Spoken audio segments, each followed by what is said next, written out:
ഭൈമിയുമുറച്ചിരുന്നു ഫലമെന്തുവാൻ.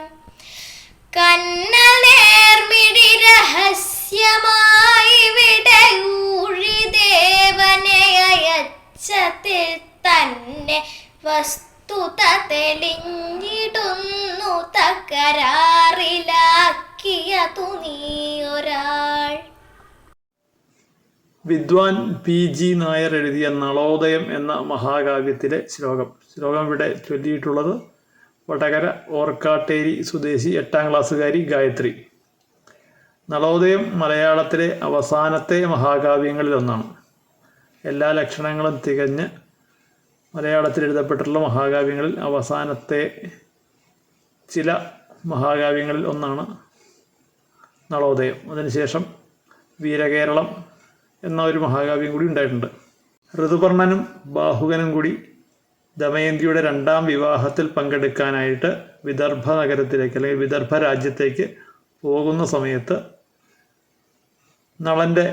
നളന് ശാപമോക്ഷം കിട്ടുന്നതിന് വേണ്ടി തേര് കുറച്ചിട നിർത്തി ഇറങ്ങിപ്പോകുന്ന ഒരു രംഗം.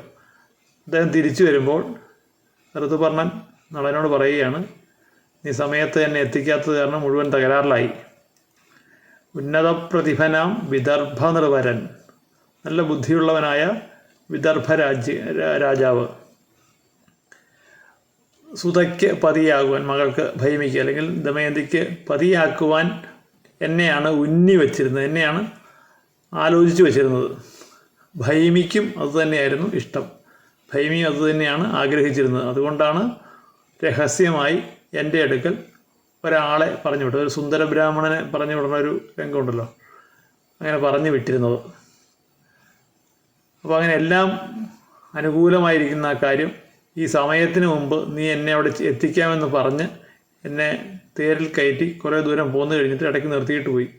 അപ്പോൾ ഇനി അതിപ്പോൾ എന്തായാലും സമയത്തിന് ചെല്ലാൻ പറ്റില്ല, അതുകൊണ്ട് ഇങ്ങനെ എല്ലാ കാര്യങ്ങളും അനുകൂലമായിരുന്നത് മുഴുവനും തകരാറിലാക്കിയത് നീ ഒരാളാണ് എന്ന് ബാഹുകനോട് പറയുന്ന രംഗമാണ്, ആ രംഗത്തിലെ ഒരു ശ്ലോകമാണ് ഇവിടെ കൊടുത്തിട്ടുള്ളത്.